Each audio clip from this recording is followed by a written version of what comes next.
cette incursion de MiG, il se trouve qu'elle a eu lieu pile au moment où il était justement en ligne avec le président chinois Xi Jinping hier. Et il l'avoue d'ailleurs, il est un peu désemparé sur la situation en Ukraine et il a expliqué à la fin de cet entretien avec le président chinois qu'il comptait sur lui en fait pour l'aider à résoudre le problème. Écoutez. Nous avons parlé de la Russie, de l'Ukraine et évidemment de Gaza. Nous avons abordé plusieurs sujets. C'était un appel long, un bon appel. Nous avons une très bonne relation. Xi et moi en avons parlé et je crois qu'il aimerait vraiment qu'elle se termine. Et je pense qu'il va travailler avec nous pour nous aider. Alors, 2 questions. 1, la Chine a-t-elle un intérêt particulier à ce que cette guerre s'arrête et si oui, comment elle fait? Et 2, le président chinois a face à lui un Donald Trump qui est en position délicate sur tous ces sujets. Il a donc un levier très fort dont il saura lui aussi se servir sans aucun doute. Premier sujet, la Chine continue de soutenir plus ou moins de manière cachée, dissimulée la Russie dans son effort de guerre. Et d'ailleurs, on aura remarqué la continuité politique puisque Poutine donne l'ordre d'avoir des incursions de vecteurs aériens au-dessus du territoire de l'OTAN, des pays européens, alors même qu'il revient de Tianjin et de Pékin. Exactement. Pour début septembre, d'abord le sommet de l'Organisation de coopération de Shanghai, qui est une organisation non occidentale à dessein, un club nucléaire des puissances non occidentales, à l'exception de la Corée du Nord, mais tous les autres puissances nucléaires et civiles y sont. Et puis dans la foulée, le fameux défilé militaire du 3 septembre, où Poutine était à côté de Kim Jong-un et de Xi Jinping. Donc il y a bien évidemment une continuité politique dans l'action qui est menée en Asie, décidée, concertée en Asie, et des actions sur le flanc est de l'Europe. Donc pour les Chinois, il est évident que la guerre en Ukraine est un atout stratégique majeur. Donc il ne faut absolument pas qu'il n'y ait de fin à cette guerre, puisque ça permet pour les Chinois de gagner du temps, de gagner de l'expérience sur les combats, sur un théâtre d'opération qui est de la haute intensité, et éventuellement tirer les conclusions pour l'appliquer, le cas échéant si besoin, dans le détroit de Taïwan ou sur l'île de Taïwan, face aux troupes otaniennes, face aux troupes américaines et ses alliés en Asie-Pacifique. Le deuxième sujet, c'est que Trump, qui est dans ce jeu compliqué, avec des accointances russes qu'on évoquait tout à l'heure, quelle est sa marge de manœuvre?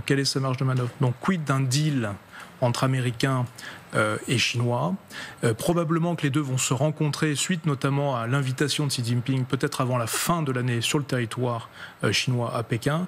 Donc les Américains sont dans une posture où ils se disent qu'est-ce que l'on peut faire, qu'est-ce que l'on fait. Alors il y a effectivement, on va probablement en parler, l'arrêt ou en tout cas la suspension d'une aide militaire à Taïwan.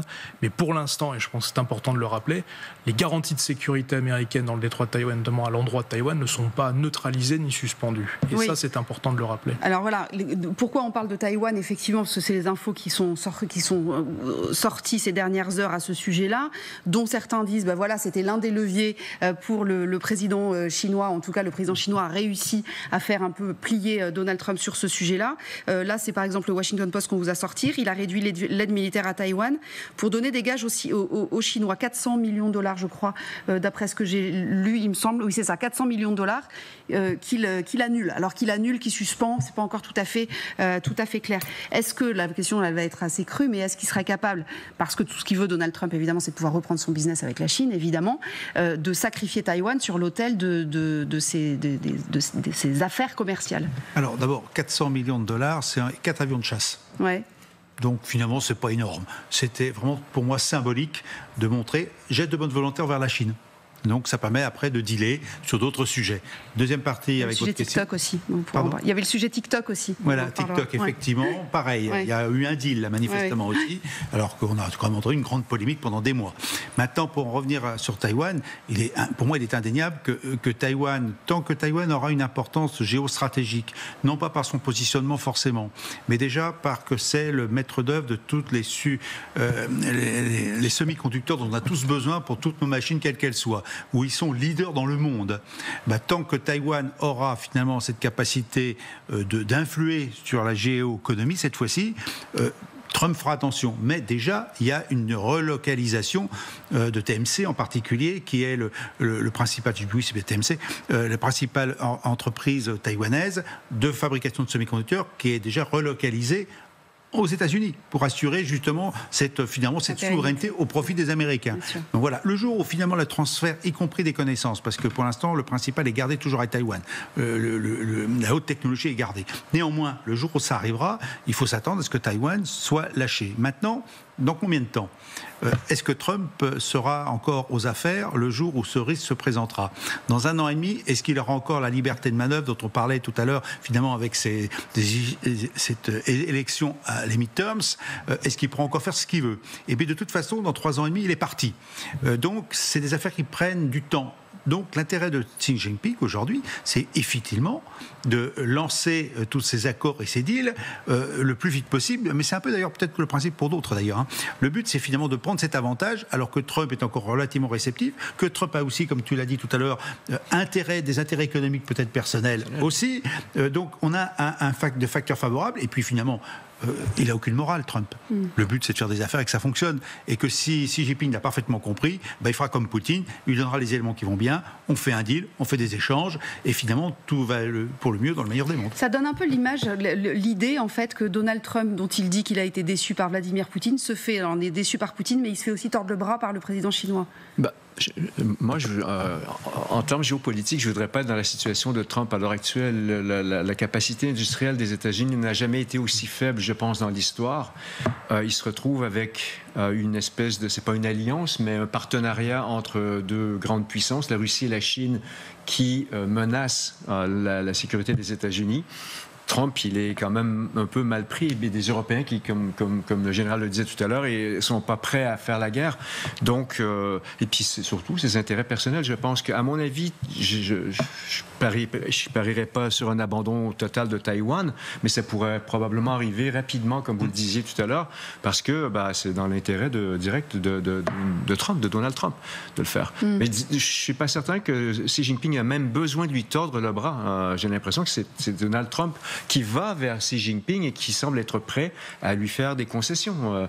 Mais les 400 millions, c'est une batterie de missiles patriotes. Alors, je vais vous les redonner. Il y a les 400 millions, il y a donc TikTok, j'évoquais TikTok tout à l'heure, la branche américaine. Ça, c'est important parce que Donald Trump, il estime que c'est aussi TikTok qui lui a permis d'aller faire un gros carton chez les jeunes. Voilà, donc il récupère la branche américaine, il en fait ce qu'il en veut, manifestement. C'est ça le deal. Hein, Oui, 80% du conseil d'administration est américain, notamment avec des membres de l'administration américaine dans le board, dans le conseil d'administration. Voilà. Et ça, c'est super important. Et puis, il y a l'Inde, j'évoquais l'Inde tout à l'heure, il met des droits de douane énormes sur l'Inde, il n'en met pas sur la Chine. Donc, il y a aussi ça, parmi les leviers. Sur l'Inde, je pense qu'on a beaucoup lu et entendu que l'Inde était poussée dans les bras de la Chine, probablement que c'est un peu exagéré. Le sujet, c'est que, au vu de la diplomatie indienne, qui est un petit peu 360, et d'un lien relativement dilué, pour dire les choses poliment, avec l'administration américaine, Trump est un peu... féroce et souhaite sanctionner ou en tout cas repousser Modi dans ses retranchements. Donc Modi joue la carte de dire je vais pleinement m'inscrire dans une logique eurasiatique, etc. Donc je m'affiche avec Xi Jinping, alors même qu'il est membre de cette fameuse organisation depuis 2017. Et d'ailleurs, il a envoyé une partie des troupes pour l'exercice Zapad russo-biélorusse, etc. de ces derniers jours-là. Hein. Donc ça, c'est quand même pas neutre. Mais ça ne veut pas dire que l'Inde est complètement dans l'escarcelle d'une logique stratégique russo-chinoise. Et donc ça veut bien dire que potentiellement l'Inde peut revenir dans le jeu américain. Ça, c'est tout à fait possible. Et inversement que les États-Unis. Mais encore faudrait-il que Donald Trump le souhaite. Exactement. Pour le sujet de Taïwan, ce qui est évident, c'est que, en tout cas, les Chinois travaillent puissamment à instiller le doute d'un potentiel affaiblissement du lien américain en direction et de ses garanties de sécurité. Donc ça, ce genre de déclaration, 400 millions de dollars, etc., dans le cadre des garanties américano-taïwanaises, c'est du pain béni pour Pékin. Parce qu'on va en parler, parce que ça va instiller doute dans l'opinion de dire une sorte d'opération psychologique, si vous voulez. De dire, voyez bien que les Américains ne sont pas crédibles et que la seule puissance crédible aujourd'hui, c'est nous, parce qu'on est promoteur du multilatéralisme, pacifique, etc., etc. Il se passe vraiment quelque chose aujourd'hui du fait de l'élection de Trump, de son comportement, de ses choix stratégiques, de ses affichages, qui est de l'ordre, du point de vue de Pékin, comme un avantage et des gains tactiques qui glisse vers du stratégique considérable depuis janvier. Et ça, alors voilà, j'allais vous demander depuis quand. En fait, depuis janvier, où on a vu toutes ces prises de contact, notamment avec Vladimir Poutine, où il a beaucoup promis, il a beaucoup dit ça y est, on s'entend bien, ça y est, on va régler la situation, etc., etc. Il s'est donc fait balader. Anastasia, je parle sous votre contrôle, mais c'est vrai qu'à chaque fois, il n'en est jamais ressorti vraiment vainqueur de ce genre de discussion, des promesses pas tenues, etc., etc. Et tout ça, ça a participé de l'effritement aussi de son image. Et pas uniquement, enfin par ricochet en fait sur son image vis-à-vis de la Chine, vis-à-vis de l'Inde, vis-à-vis de l'Union européenne, pas uniquement vis-à-vis de la Russie, quoi. Trump, j'ai entendu une phrase très forte quand j'étais en Allemagne. Hier, la démocratie aux États-Unis est tombée. C'est peut-être trop fort à dire, mais il y a quelque chose. Je crois même pas que Trump partira et tout va être comme avant. Déjà, il y a J.D. Vance qui est super populaire, et puis il y a un tel revirement que même un nouveau président ne pourra pas faire complètement l'inverse. En fait, cette affaire de liberté d'expression, là, quand il a licencié ce journaliste qui était, enfin, un journaliste humoriste qui était extrêmement populaire, ça a fait beaucoup de mal. Ça a vraiment fait beaucoup de mal là-bas. Voilà, ça a fait beaucoup de mal, et Trump, s'il n'a pas succombé à toutes les enquêtes, donc l'assaut du Capitole, la corruption, l'aide des Russes et le hacking par le GRU, et comme si rien n'y était.